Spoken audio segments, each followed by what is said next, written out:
to the gut-brain barrier access connection class, essentially. So all disease starts in the womb, and the strength of a man is in his gut, Job 40:16.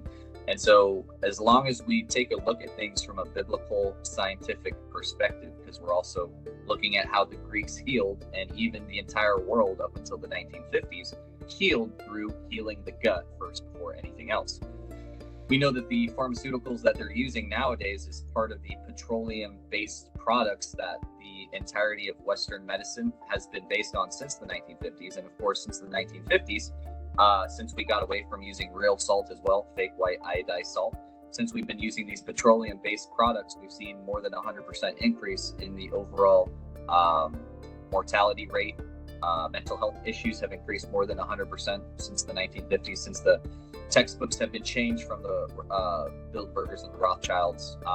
We all used to cleanse. We all used to detox 2 to 3 times a year up until the 1950s, right? Because we all knew that the disease started in the gut, right? Yeast, mold, candida overgrowing in the gut. And that's why when we cleanse 2 to 3 times a year, we use these salts and these herbs for cleaning out the temple. There's no disease that is able to actually live in the body, and people are able to live to be 100, 110, 120 years old. The reason why we're passing away early, the reason why we're getting Alzheimer's and all these neurodegenerative diseases like dementia, et cetera, is because we're all magnesium deficient, because that magnesium, which is found in the salt, also detoxifies the body, or detoxes the body from yeast, mold, and candida overgrowing inside of the gut, because we are what we eat. And if we're consuming antibacterial agents and good minerals that are found in salt throughout the day, we become more like the salt of the earth, right? But if the salt has lost its flavor, what good is it? And that is going to eventually equal, after the age of 25, a broken gut-blood-brain barrier. If we do not have enough magnesium in our diet, our guts will be broken.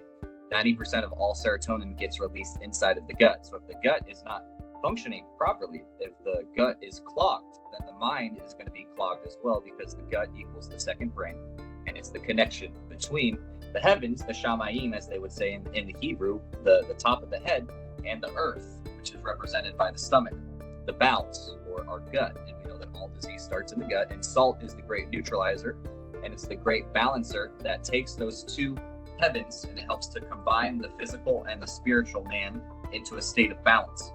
Right, and so that's why it's so important to keep the GABA neurotransmitter stimulated at all times, because we know that all these mental health issues, bipolar, depression, Alzheimer's, even autism and things like that, it all comes from an imbalanced GABA neurotransmitter, because it's the number one neurotransmitter that does control everything else in the body.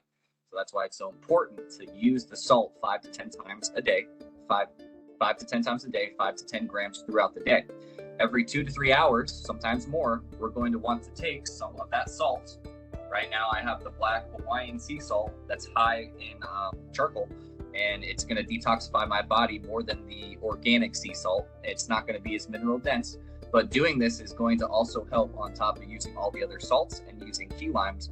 While I'm using the salt, is going to create the positive ionic charge that we're looking for. And when we have that positive ionic charge, the body is electric, it's alkaline, and salt helps to provide that alkaline environment, which allows for that overall cellular regeneration, right? AC just went out. Anyway, so using the salt every couple hours is going to prevent every disease known to man, because every disease, even malaria, all that stuff, it comes from a yeast, mold, candida overgrowth. It doesn't matter if it's physical, or it doesn't matter if it's mental. All disease starts in the gut. Even these children who are having seizures, who are having epileptic episodes, they all have leaky guts. All these mental health patients, 10 for 10, they all have leaky guts. And it comes from a magnesium or a real sea salt deficiency. So we solve that deficiency with using salt, right? Salt every meal, every drink, every oblation, Leviticus 2:13. So let's go to the next